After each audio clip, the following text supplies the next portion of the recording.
নমস্কার তোমাদের সবাইকে সানা স্মাইল এডুকেশন সেন্টারে স্বাগত জানিয়ে আজকের ক্লাসটি শুরু করছি। আজকে তোমাদের সঙ্গে আলোচনা করব তোমরা যারা সপ্তম শ্রেণীর দ্বিতীয় পর্যায়ক্রমিক মূল্যায়ন পরীক্ষা দেবে তোমাদের জন্য রায় ও মার্টিন প্রশ্ন বিচিত্র থেকে আজকে সমাধান করব সপ্তম শ্রেণীর ইতিহাস বিষয়ে মডেল নাম্বার 7 অর্থাৎ 7 নম্বর স্কুলের যে সমস্ত ছোট ও বড় প্রশ্নগুলি আছে তার সমস্ত প্রশ্নের উত্তরের সমাধান করে দেখাবো। চলো দেরি না করে মূল বিষয়ে যাওয়া যাক।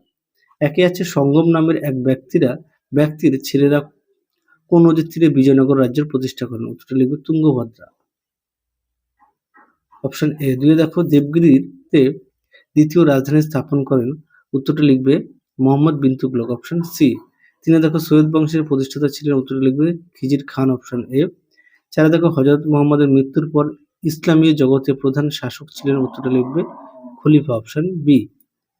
পাঁচে দেখো পানিপথের প্রথম যুদ্ধ হয়? উত্তরটা লিখবে 1526 খ্রিস্টাব্দে। Option A. ছয় দেখো কৃষকদের পাট্টা দিতেন? উত্তরটা লিখবে শেরশাহ। Option B. সাথে দেখো দহশালা ব্যবস্থা চালু করার? উত্তরটা লিখবে আকবর। Option A. আটে দেখো নগর শব্দটি আসলে কোন ভাষার শব্দ? উত্তরটা লিখবে সংস্কৃত শব্দ। Option C. নয় দেখো দিল্লি শহরের প্রধান সমস্যা ছিল জলের অভাব? Option A. দশে দেখো দিল্লি শহরের উৎপত্তি ও বিকাশের পর্যায় ছিল 3টি? Option B. পরবর্তী প্রশ্ন দেখো, একটি বাক্যে উত্তর দেওয়া এক দাগে আছে। সিজদা ও পাইবাস প্রথা কে চালু করেন? উত্তরটা লিখবে গিয়াসউদ্দিন বলবৎ। দুই দেখো সৈনিকদের থাকার জন্য সিরি শহর কে তৈরি করেন? উত্তরটা লিখবে আলাউদ্দিন খিলজি। তিনে দেখো হিন্দুদের উপর থেকে জিজিয়া কর কে তুলে নিয়েছিল? উত্তরটা লিখবে আকবর। চারে দেখো যাবত মানে কি? উত্তরটা লিখবে নির্ধারণ করা। পাঁচে দেখো হাভেলি কি? উত্তরটা লিখবে মুঘল যুগের এবং মধ্যযুগীয় ভারতে উচ্চবিত্ত বা অভিজাত পরিবারের বাসভবনকে বলা হতো হাভেলি। পরে দেখো সত্য মিথ্যা, এক দাগেরটা হবে মিথ্যা, দুইটা হবে সত্য।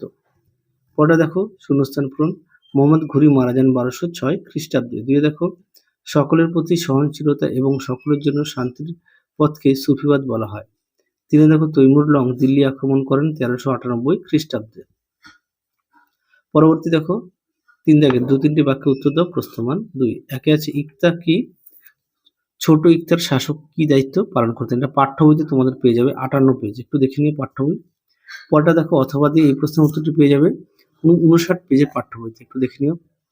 হ্যাঁ, 59 পেজের পাঠ্য বই। পরটা দেখো কৃষ্ণদেব রায় কে ছিলেন? তেলুগু ভাষায় তার বইটির নাম কি? দেখো প্রশ্নের উত্তর।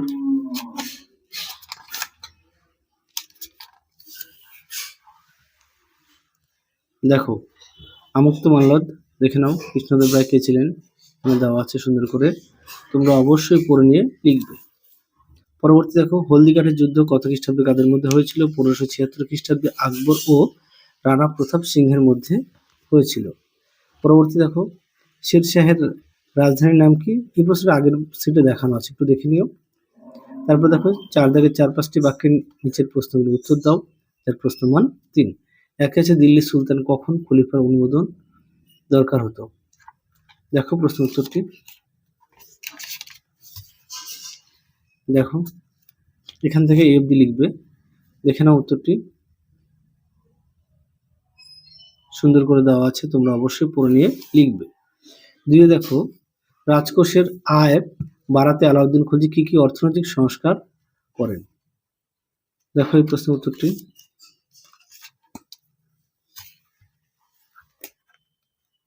অর্থনৈতিক সংস্কার, তাই তো? হ্যাঁ, অর্থনৈতিক সংস্কারটা দেখে নাও, এখান থেকে লিখবে, এই পর্যন্ত লিখবে।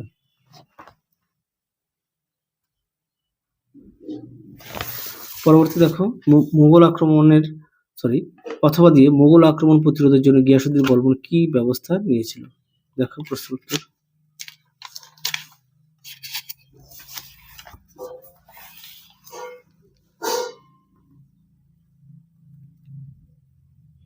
এখান থেকে লিখবে, এই পর্যন্ত লিখবে কোশ্চেনটা।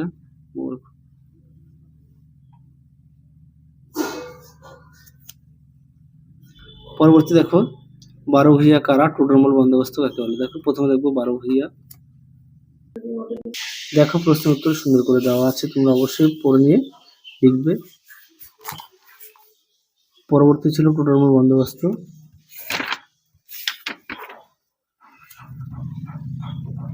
দেখো টোটোমল্ল বন্দোবস্ত দেখে নাও, উত্তরটি এখান থেকে লিখবে, দেখে নাও এখান থেকে এই অবধি লিখবে, উত্তরটি তোমরা এখান থেকে এই পর্যন্ত লিখবে। পরবর্তী প্রশ্ন দেখো, ভৌগোলিকভাবে দিল্লির অবস্থান কিরকম ছিল? এটা পাঠ্য বইতে পেজ নাম্বার হচ্ছে 91। তোমরা পাঠ্য বই থেকে একটু দেখে নিও। পটা দেখো, অথবা দিয়ে দিল্লি শহরের জলের সমস্যার সমাধান সুলতানরা কিভাবে করেছিল? উত্তরটা দেখো, দেখো প্রশ্নের উত্তরটি তোমরা এখান থেকে লিখবে,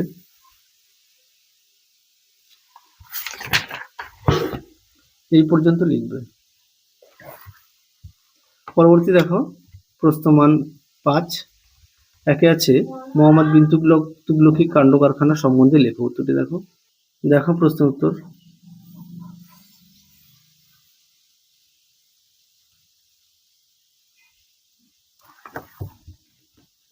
দুই দেখো শেরশাহের শাসন সংস্কার সম্বন্ধে লেখো।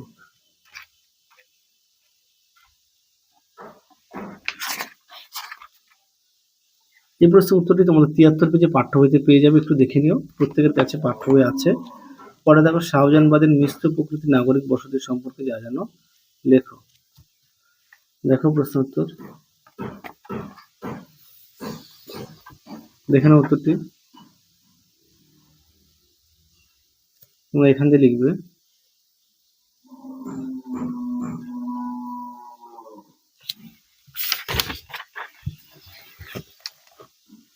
দেখো এই পর্যন্ত লিখবে।